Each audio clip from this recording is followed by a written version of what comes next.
Well, Liverpool actually managed to bounce back this time against Bournemouth in the Premier League, winning 2-1 at Anfield in a game that, totally honestly, should have been a 2-0. 2-0 victory for Liverpool, that should have been.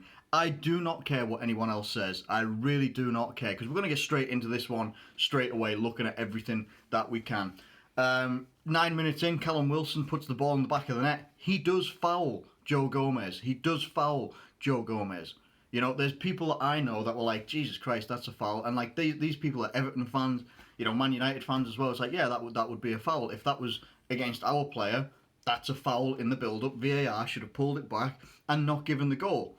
You know, the rest of it, I feel, for that little split second or a split 2 or 3 seconds, our defence and pretty much everybody else getting back did not switch on quick enough.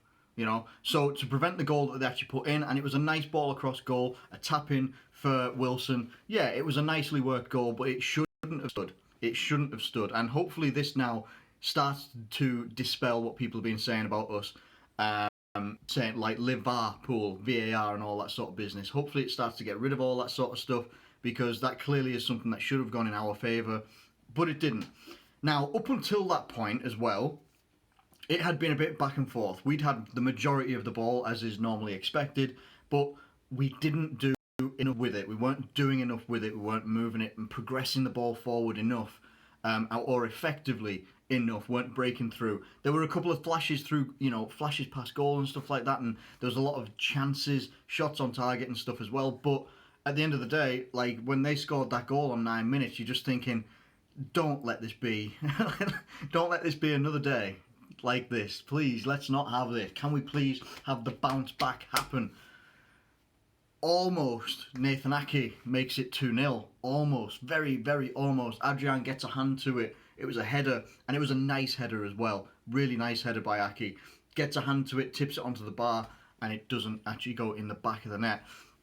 It just looked like it was going to be one of those games where we were going to have most of the possession. We were going to be like breaking, you know, having, you know, all that time around the box, you know, almost pretty much exactly the same as Chelsea when we played them in the FA Cup, having the majority of the ball, getting all the, you know, passing moves around the box and that, but not able to break the lines, and then bang, they'll catch you on the break and punish you, or get you at a set piece like Ake's chance, and that they would look like they were going to try and, you know, take us there as well.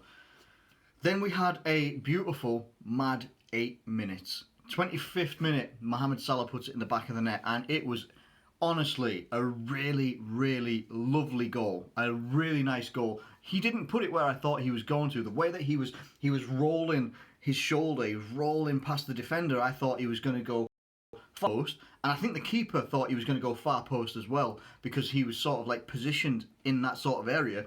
But the way that he actually rolled off the defender and still like didn't get like, you know, didn't put laces through, he still managed to, you know, side foot it, but a nice straight shot in to the near post, or nearest where Salah was, sort of wrong-footed the goalkeeper a little bit, back of the net, and that is Salah's 70th Premier League goal in 100 games. No one in Premier League history for Liverpool, or First Division history, I think that might be the one.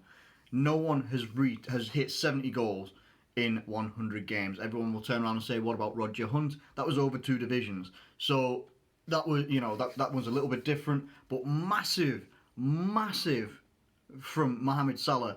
I will be doing a separate video about Mohamed Salah. There's a lot of things that need to be talked about with him, and I'm going to try and combat them all, you know, but we'll get to that in another video next week. So it'll probably come out on maybe Monday or something like that. Anyway, so yeah, brilliant goal, and it really set us away on the front foot for the rest of the half. And then Sadio Mané comes up with this beautiful goal as well, really, really nicely done. And just, it was just one of those things where actually what we saw like against West Ham, I actually felt, and it was a hell of a ball from Van Dijk as well, hell of a ball to put Mané through, and a beautiful bullet shot by Mané, really, really nice. But it started to show like, probably more than West Ham, I felt we played way better in this game than we did against like West Ham. When we pulled it back there, we had to really fight and, you know, grit our teeth and get into it. And from then on, we controlled the game. You know, Bournemouth did still have their chances. They brought on Dominic Solanke at some point as well didn't really have the effect that I thought he was trying to have anyway. For about the first 20, 25 minutes after into the second half, it was a little bit just a case of us controlling the game, trying to do a couple of passing moves here or there. We're gonna try and if an opening comes, we will go for the goal. But if a clear opening isn't going to come, we're just going to take the possession, work the ball around, try and frustrate Bournemouth a little bit to try and create these openings. But we weren't really looking to force the issue once we were 2-1 up. Once we were 2-1 up, it was more about keeping the ball, keep it away from Bournemouth, and limit the danger that they can implement on us. That was more of what it was like, in my opinion anyway. That's how I saw the rest of the game out. And it did. It basically ended that way. We had a good couple of chances. If we just go and look at the stats at the moment, you look at the stats. Obviously, I always say stats don't tell the entire story of a game. 75% possession, 10 shots in total, 6 on target. We were top of everything apart from offsides and saves as well. So we had 6 shots on target. They had, 2 saves. Was it 2 saves? No, 4 saves. So 6 shots, 4 saves, 2 goals. That makes sense, obviously, because we scored 2 goals as well.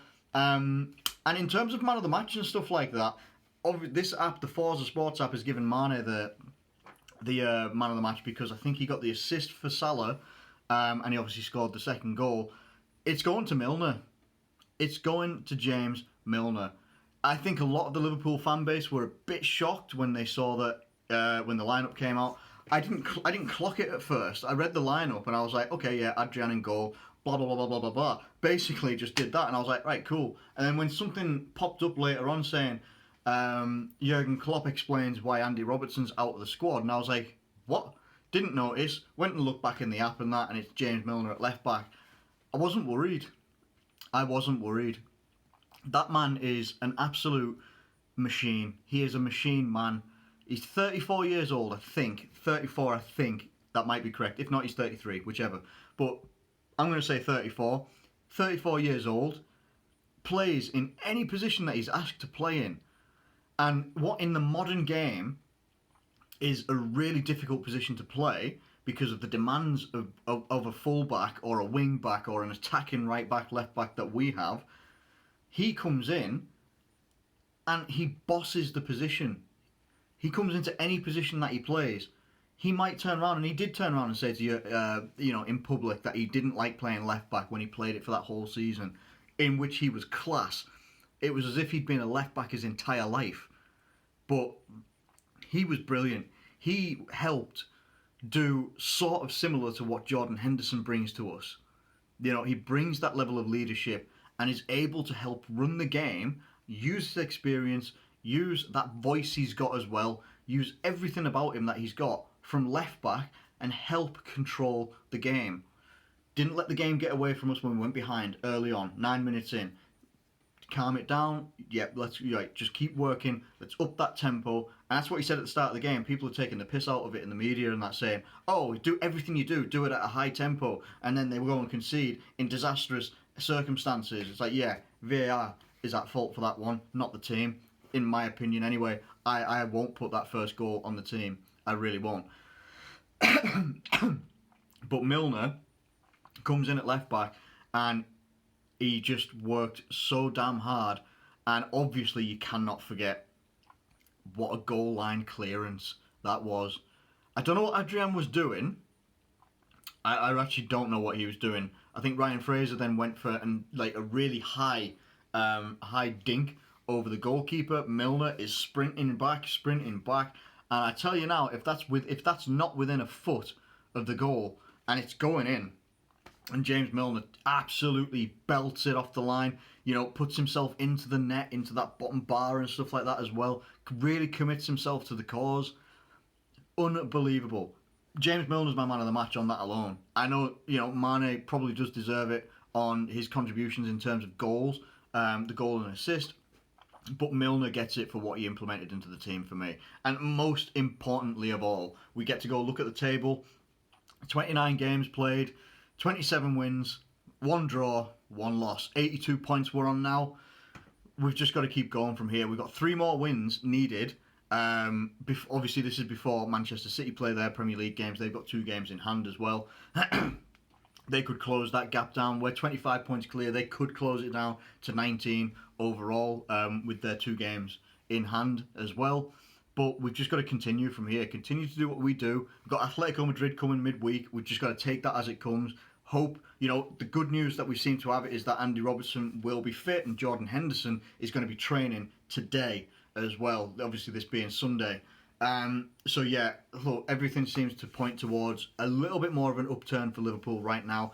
Getting the result was always going to be the major thing here, and for me, I predicted a 2-1, so it makes me look good in that respect, in a way, as good as I can look. Anyway, listen, I'm gonna get out of here. It is 1 a.m. I'm recording this on Sunday morning. I've had a banging large chicken kebab with a little bit of ketchup. It was beautiful, honestly, in a pita bread and everything. Haven't been out drinking because I don't drink. Just wanted one. Anyway, hope you enjoyed your Saturday night or Sunday morning, whatever you're doing, and hope you enjoy the rest of your weekend, what is left of it anyway. Thank you ever so much for watching this video. If you have enjoyed it, please do like it and subscribe if you're new around here. Thank you once again, and I'll catch you later.